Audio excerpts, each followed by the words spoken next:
Indian Army Omnibir Recruitment 2025 to 2026 যত আপোনালোকে 17.5 বছৰ বয়সৰ পৰা 21 বছৰ বয়সলৈকে পদবিলাক এপ্লাই কৰিব পাৰিব আগতে মই ভিডিঅত কৈছিলো আৰু 8 পাস 10 পাস 12 পাস হলে এই পদবিলাক আপোনালোকে অতি সহজে এপ্লাই কৰিব পাৰিব আজি ভিডিঅটি লৈ আহিছো মই আপোনালোকৰ সিলেকশন প্ৰসেস কেনেকুৱা হ'ব বা আপোনালোকে কি কি ডকুমেন্টস নিব লাগিব আপোনালোকৰ স্যালাৰি কিমান হ'ব যেটো ফিজিক্যাল স্ট্যান্ডাৰ্ড টেস্ট হ'ব তাত আপোনালোকৰ হাইট সাইজ কিমান লাগিব তাৰ পাছতে আপোনালোকে bonus marks যেটো এক্সট্ৰা bonus marks থাকিব কিমান পাব আৰু এনসিসি সাৰ্টিফিকেট এ বি সি কোন কেখন লাগিব সকলো বিলাক তথ্য আপোনালোকক জনাই আছো যদি মোৰ চেনেললৈ আপোনালোকে নতুন কৈছে মোৰ চেনেলটো সাবস্ক্ৰাইব কৰি লব আৰু কাষতে থকা বেল আইকনটি প্ৰেছ কৰি দিব যাতে এনেকুৱা ধৰণৰ ভিডিও বিলাকৰ নটিফিকেশন আগলৈ পাই থাকে সো বন্ধু-বান্ধৱীসকল হাওক ভিডিওটি আৰম্ভ কৰো বন্ধু-বান্ধৱীসকল সিলেকশন প্ৰসেছৰ ক্ষেত্ৰত পোন প্ৰথমতে হ'ব আপোনালোকৰ ৰিটেন এক্সামিনেশন যেটো আপোনালোকৰ জুন মাহত হ'ব 2025 চনতে আৰু তাৰ পাছতে হ'ব ফিজিক্যাল টেষ্ট যেটো ফিজিক্যাল স্ট্যান্ডাৰ্ড টেস্ট হ'ব তাৰ পাছত ডকুমেন্ট ভেৰিফিকেশন আৰু একেবাৰে শেষত আপোনালোকৰ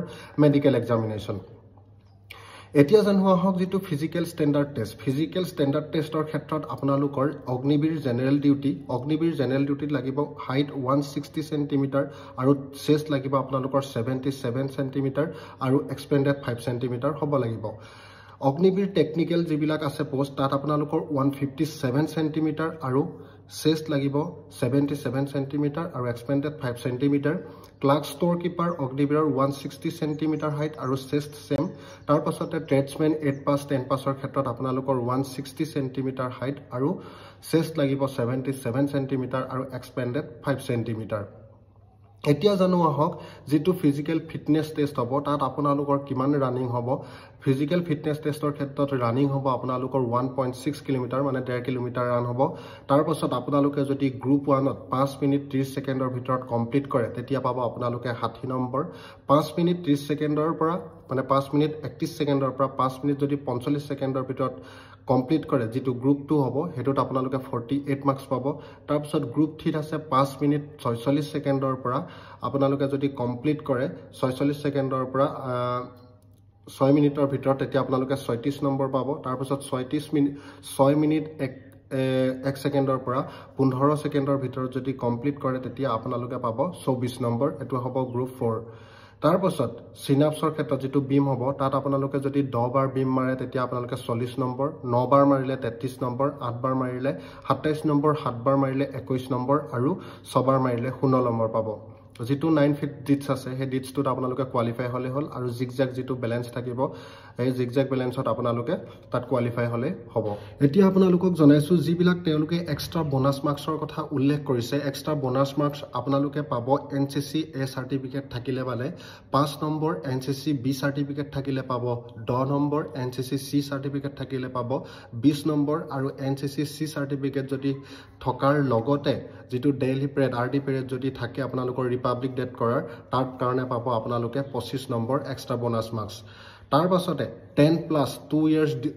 কোৰ্স আইটিআই কৰা যদি থাকে তেতিয়া পাব 20 নম্বৰ তাৰ পাছতে 10 প্লাস 2-3 বছৰ কৰা যদি ডিপ্লোমা থাকে তেতিয়া পাব 30 নম্বৰ 12 প্লাস 1 ইয়াৰ কোৰ্স আইটিআই যদি থাকে তেতিয়া পাব 30 নম্বৰ 12 প্লাস তাৰ পাছত 2 ইয়াৰ্স কোৰ্স যেটো আইটিআই যদি 2 বছৰ 12 পাস কৰাৰ পাছত থাকে তেতিয়া 30 নম্বৰ 12 প্লাস 2 ইয়াৰ কোৰ্স আইটিআই তেতিয়া থাকিব 40 নম্বৰ তাৰ পাছত 12 প্লাস ডিপ্লোমা হোল্ডাৰ যদি থাকে তেতিয়া আপোনালোকে পাব এক্সট্ৰা বোনাস নম্বৰ 50 নম্বৰ আৰু স্পৰ্টসম্যানৰ ক্ষেত্ৰত স্পৰ্টসম্যানৰ যদি আছে কোনোবা তাৰ ক্ষেত্ৰত যদি ইন্টাৰনেশনাল তেওঁলোকে ইন্টাৰনেশনাল যদি প্লেয়াৰ আছে তেওঁলোকে থাকিব 20 নম্বৰ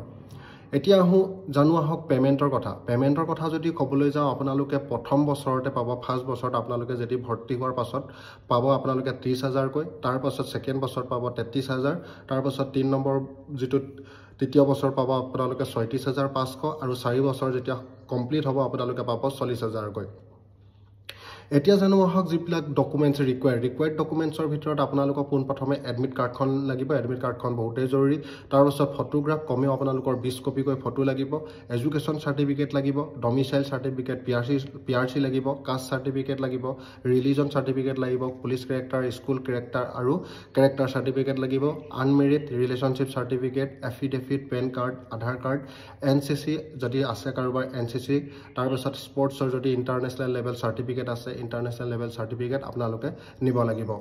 সো বন্ধু বান্ধৱীসকল ভিডিঅ'টি আজি মানে সম্পূৰ্ণ এ টু জেড ডিটেইলছ আপোনালোকক মই জনাবলৈ চেষ্টা কৰিছোঁ তাৰ উপৰি মোৰ ভিডিঅ'ৰ ডেছক্ৰিপশ্যনত ইয়াৰ লিংক দিয়া আছে আপোনালোকে সম্পূৰ্ণ তথ্য যদি জানিব বিচাৰে ওপৰৰ পৰা তললৈ আপোনালোকে ভালদৰে এবাৰ চাব দিয়া আছে আপোনালোকে যেটো অফিচিয়েল ৱেবছাইট joinindianarmy.nic.in সেই অফিচিয়েল ৱেবছাইটত গৈ চাব পাৰিব বা মোৰ ডেছক্ৰিপশ্যনতো ইয়াৰ লিংক দিয়া আছে তাত গৈ ক্লিক কৰি আপোনালোকে সম্পূৰ্ণ তথ্য চাই ল'ব পাৰিব ইয়াত PDF দিয়া আছে আপোনালোকে ডাইৰেক্ট PDFটো গৈ চাব পাৰিব সো বন্ধু বান্ধৱীসকল আজিলৈ ইমানেই